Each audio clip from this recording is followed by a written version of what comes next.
Tofauti ya imani na tumaini. Imani inatofautianaje na tumaini?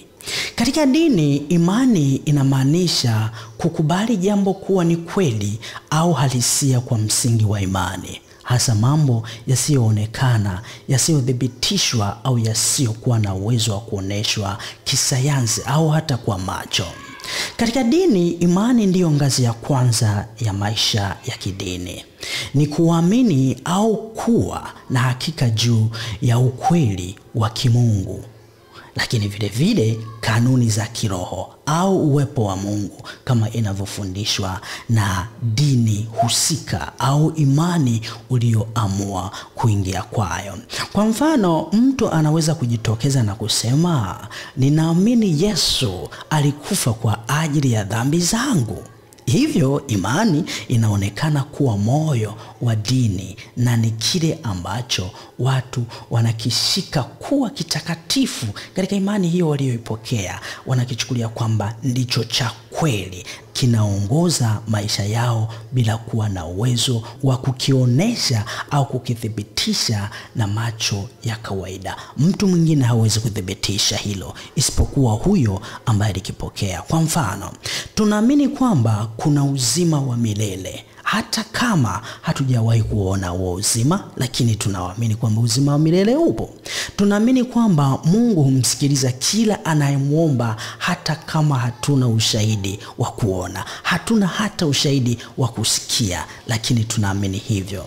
Sasa baada ya kuamini, lazima uweke hiyo imani kwenye matendo. Hapa ndipo tunapopata kile tunachokiita tumaini, au kama Biblia inavyokiita, inasema imani hai, tumaini hilo. Na kwa lugha nyingine tunaweza tukasema kwamba tumaini ni imani hai ndani ya maisha ya mwanadamu. Tunaweza kuangalia tofauti kati ya imani na tumaini. Sasa vinatofautianaje hivyo viwili? Imani ni hatua ya kwanza katika safari ya mwanadamu hapa duniani, ila tumaini ni hatua ya pili. Vinafuatana kama kulwa na doto. Ni hatua ya pili ya baada ya kuamini. Hii ni kusema kwamba imani ni kukubali kiakili kwamba jambo fulani ni kweli, au unasema ninamwamini Mungu yupo.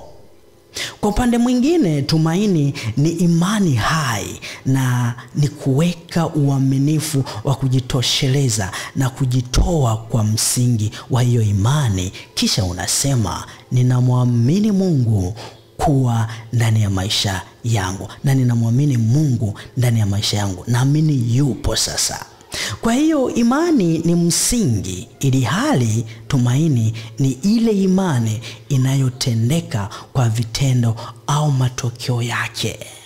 Matendo yakishatokea baada ya imani, hicho ndicho tunachokiita sasa tumaini. Angalia Yakobo 2 mstari wa 17 inasemaje? Inasema, imani bila matendo ni kama mbegu isiyopandwa. Hivyo basi, imani ikiwa haina matendo imekufa nafsini mwa mtu. Mtu alipokea imani hiyo, imani yoyote, halafu hana matendo, maana yake imani hiyo tayari ni mfu. Mfano mzuri labda unaweza kunielewa. Kuamini Mungu yupo, hiyo tunaita imani. Umeamini yupo, lakini unamtegemea kwa maombi na kila kitu na unamtii. Hicho ndicho tunachokisema sasa tumaini. Tunakiita tumaini. Unaamini Yesu ni Mwokozi, hiyo ni imani. Kisha unaishi maisha matakatifu kwa ajili yake kwa kufuata mafundisho yake.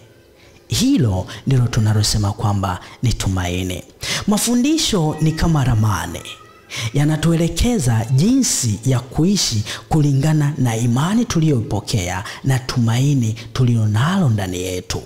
Ukristo una mafundisho ya Utatu Mtakatifu.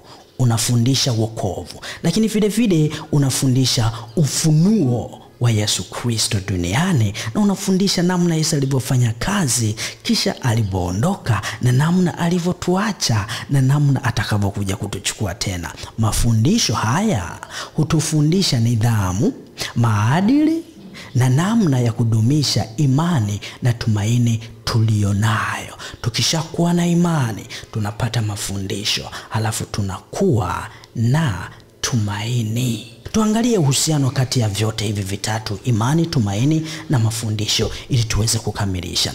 Fikiria kwanza namna mti ulivyo mbele yako. Mti una mizizi, una shina, una tawi, una matunda. Mizizi ndiyo imani, na hapa ndiyo tunaita belief kwa Kizungu. Lakini shina ndiyo tumaini, ndiyo tunasema ni faith, inashikilia. Matawi pamoja na matunda, haya ni mafundisho au tunasema ni doctrine, ni mafundisho yanayopatikana katika imani fulani tulizonazo. Bila mizizi hakuna mti, kwa sababu mti lazima ushikiliwe na mizizi na lazima ule kupitia mizizi. Lakini bila shina hakuna mizizi, kwa sababu mizizi lazima ipate pa kumea ili iweze kuishi. Matawi na matunda nayo lazima vitapatikana kwenye shina. Bila matawi hauwezi kupata matunda, mti hauwezi kuzaa hata siku moja. Hivyo hivyo, bila imani hakuna tumaini, na bila tumaini mafundisho yanakuwa hana maana kabisa. Unakuwa na imani, linakuja tumaini, anafuata mafundisho. Katika hivyo vitatu ikikosa kimoja, lazima vyote vinadondoka. Bila mafundisho, kanisa litakosa uhai wa kiroho.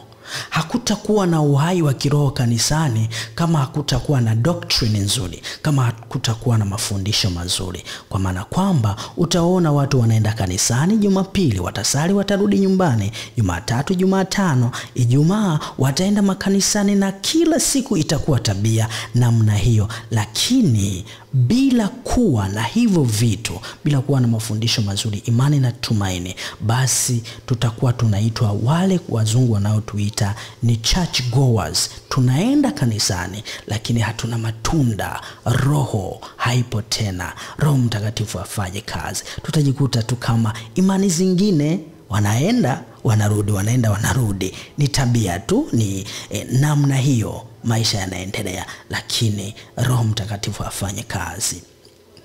Kumbuka kwamba imani yako ni zawadi, tumaini lako ni uhai, na mafundisho unayopokea ni mwongozo wa safari ya kiroho. Mungu akubariki sana. Nikuombe usisahau kulike video zetu, lakini kumpa na mwingine aone. Usisahau kusubscribe na kuendelea kutufuatilia, kwa sababu tutakuwa na mafundisho ya imani yanayosonga mbele. Soon tutakuwa na podcast zilizo nzuri kabisa za kujifunza kutoka kwa watumishi mbalimbali. Mungu akubariki.